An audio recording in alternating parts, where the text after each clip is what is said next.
السلام علیکم وړونو موجود یو پر چنور زړون روډ نه دلته یو غریب انسان څه دا میوه کور کوي دلته د فروټ موټ خرڅوي ډېر زیات مجبور و په مشکلاتو دا یو کاس بیګا مو ته د ویل چیر ډونیټ کړو نغه اوس دې ته مور وړي ده پښتنه ته نه کو السلام علیکم السلام علیکم څه نامه کیږي الطاف حسین هغه ورور ته ډیره دعا کوه چې څو د ویل چیر څه مولای خوشحال ساته خوشحال اوسې آباد شي خدای کامیاب که څه بیماری خدای ونه لرې که مولا تاسې هغه خوشحال ساته هغه خوشحال ساته مولای کامیاب که څه چې ته وي موږ ته دوا لګېږي به ته کوو به سپیشل مسافران وړونو د څه یې که دغه ځای کې داسې یوه ښه ښکلي روغه مثال دلته مطلب ټیلا درته جوړه کړو څه کې مثال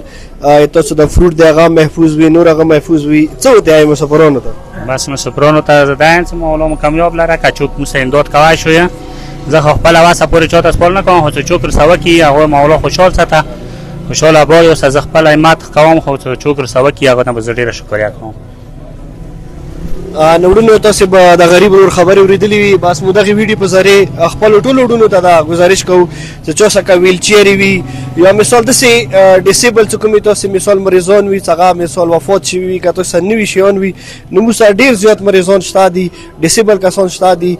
خدای تاسې ته اجر ډېر کا د کازمي چیریټي فاونډیشن دی تاسې سپورټ وجې نه تاسې هیلپ وجې نه چلیږي ریکویسټ ته کوم چې څومره تاسې نه وسه کېږي د کازمي چیریټي فاونډیشن سره مزید مدد کوئ هیلپ کوئ ما که مو زیات د یتیمانو غریبانو خاص کر بیا داسې کسانو چې هغوی خدای نه سي او ساسره نه وي بل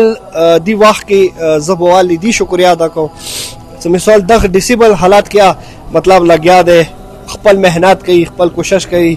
او مو وړونو ته ګزارش کوو چې دا ډیسیبل کس که څوک هم مدد کوي تعاون کوي چې دلته سپیشلی دیوال داسې ټیلا غوندې کې جوړه کړو چې مثال هغه کې دلته دې فروټ محفوظ وي د نوره سامان محفوظ وي ګرمۍ نه محفوظ وي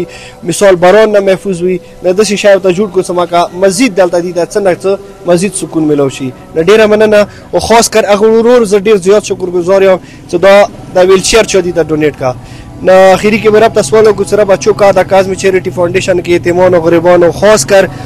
بیا داسې مزدورو سره مدد کوي خدای تاسې د تاسې بچي داسې تکلیفاتو او مشکلاتو نه محفوظ اوسه مهرباني السلام علیکم